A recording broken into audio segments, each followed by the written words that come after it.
भारतीय cricket board के सरबराह जे शाह अब आईसीसी यानी इंटरनेशनल क्रिकेट काउंसिल के सरबराह चेयरमैन बन चुके हैं और आईसीसी ने बाकायदा इसका ऐलान भी कर दिया है। आज 27 अगस्त को फाइनल डेट थी कि जिसको आईसीसी चेयरमैन के लिए कॉन्टेस्ट करना है वो अपने नॉमिनेशन दे सकता है, मगर जे शाह साहब के अलावा किसी और ने अपने डॉक्यूमेंट जमा नहीं कराए तो अनअपोज्ड वो चेयरमैन बन चुके हैं आईसीसी के और 1 दिसंबर से इन्हें अपनी जिम्मेदारी लेनी है और very first assignment champions trophy 2025 है, जो कि उनकी सीट संभालने के ठीक 2 माह के बाद पाकिस्तान में हो रही है। थोड़ा सा मैं आपको बता दूं कि उन्होंने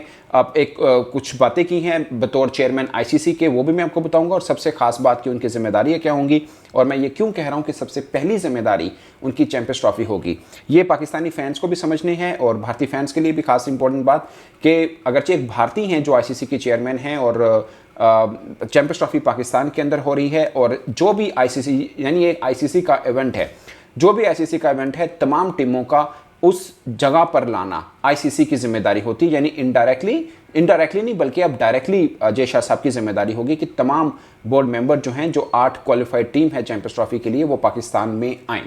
ये उनकी प्राइम रिस्पॉन्सिबिलिटी है। अब बाद में बीसीसीआई का जो भी सरबराह बनता है वो क्या कहता है वो अलग बात है, बट ये अब जिम्मेदारी बेसिकली आईसीसी की बनती है, जिनके सरबराह अब जे शाह साहब होंगे उस वक्त, मतलब मुकर्रर तो वो बन तो गए ही हैं वो। तो ये है दोस्तों। अब जे शाह साहब ने ये कहा है कि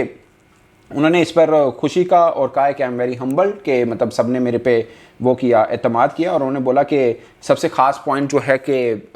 ओलंपिक्स के अंदर जो क्रिकेट आ रही है वो मेरे लिए सबसे ख़ास बात होगी और ग्लोबल इवेंट्स के अंदर मुझे क्रिकेट को प्रमोट करना मेरे एम्स में है। न्यू जो टेक्नोलॉजीज़ आ रही हैं उनको क्रिकेट के फ़रोग के लिए किस तरह यूज़ किया जा सकता है और जो मामला क्रिकेट के फ़रोग के लिए इस्तेमाल किए जा सकते हैं वो तमाम हम बुरे कार लाएंगे। ये एक ख़ास चीज़ है। और जो उन्होंने बोला कि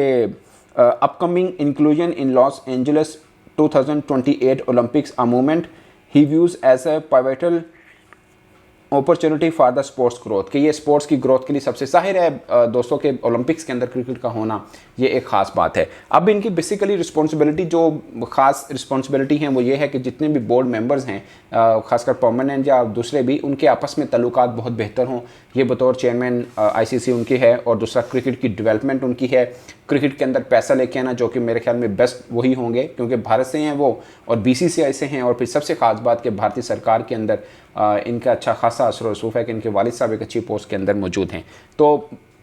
पैसा लेके आना मतलब इन्हीं को मैं इसलिए बेस्ट कह रहा हूँ कि भारत से हैं और आईसीसी के अंदर ऑलमोस्ट 90% जो पैसा आता है वो भारत से ही आता है। तो आईसीसी को मज़ीद फाइनेंशियली के ग्रो करना वो भी इनकी ज़िम्मेदारी में आएगा, यानी जो भी आईसीसी का चेयरमैन बनता है अब ये बन रहे हैं चूँकि इनकी ज़िम्मेदारी के अंदर आएगा और डेवलपमेंट ऑफ क्रिकेट सबसे ख़ास बात है कि वो इनके ज़िम्मेदारी में होगी और ग्लोबल इवेंट्स के अंदर क्रिकेट की बॉडी को रिप्रेजेंट करना बेसिकली आईसीसी चेयरमैन का काम होता है और बाकी जो मीटिंग्स वगैरह होती हैं उनको चेयर करते हैं। जो डिसीजन होता है आईसीसी प्लेटफॉर्म के ऊपर ये बोर्ड ऑफ गवर्नर्स होते हैं।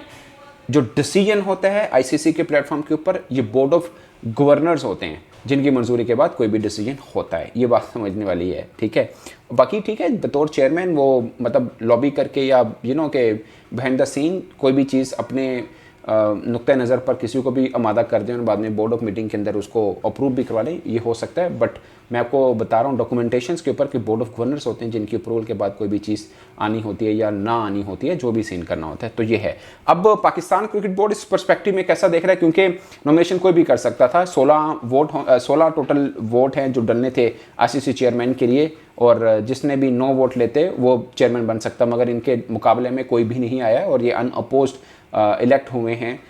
As a chairman of ICC. तो अब पाकिस्तानी पर्सपेक्टिव क्या है, एक चीज़ जो मुझे बहुत खटक रही है वो ये है कि पाकिस्तान क्रिकेट बोर्ड और बीसीसीआई कोई भी ऑफिशियल इस चीज़ के ऊपर बात नहीं कर रहा है। इस बीच में एक बार जय शाह साहब ने भी इंटरव्यू दे दिया, 3 मरतबा मोहसिन नकवी साहब की मीडिया टॉक भी हो चुकी स्पोर्ट्स के ऊपर। वैसे तो एज ए इंटीरियर मिनिस्टर वो कई मरतबा बात कर चुके हैं, मगर कज़ाफी स्टेडियम के अंदर उस मामले को लेकर अब तक यानी चैंपियंस ट्रॉफी के लिए भारत को पाकिस्तान आना है या नहीं आना, उस मामले को लेकर अब तक उनकी 3 मरतबा बात हुई है। तीनों मरतबा जो मीडिया टॉक हुई उसके अंदर चैंपियंस ट्रॉफी का जिक्र नहीं हुआ, मतलब चैंपियंस ट्रॉफी का जिक्र इन द सेंस कि भारत की टीम आएगी या नहीं आएगी, उनके साथ क्या मामला चल रहे हैं। तीनों प्रेस कॉन्फ्रेंस या प्रेस टॉक के अंदर एक बार भी उनका जिक्र नहीं हुआ, ना ही जय शाह साहब ने इस मामले को, जय शाह साहब का सवाल हुआ, उन्होंने किसी को इंटरव्यू दिया था भारतीय मीडिया को, तो उन्होंने बोल दिया कि ये भारतीय सरकार ने बताना है, मगर अभी तक बीसीसीआई ने भारतीय सरकार को लेटर भी नहीं लिखा एज पर इंडियन मीडिया कि वो हमें बताएं कि हम पाकिस्तान आएंगे ही नहीं, क्योंकि अभी काफ़ी टाइम पड़ा हुआ है, 5-6 माह पड़े हुए हैं। जब करीब वक्त आएगा जब उनको जाने का काम होगा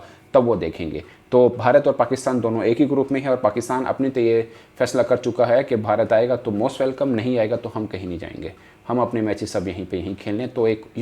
एक वो मामला बन चुका है जो आईसीसी के लिए काफ़ी चैलेंज रहेगा इन केस बीसीसीआई इनकार कर देती है। तो आईसीसी के लिए चैलेंज बनने का मतलब सीधा सीधा अब जय शाह साहब के लिए बड़ा चैलेंज होगा। इस पर आप अपनी राय दोस्तों कमेंट की सूरत में जरूर बताइएगा। मेरी तरफ से इतना ही, इजाज़त दीजिए, अल्लाह हाफिज़।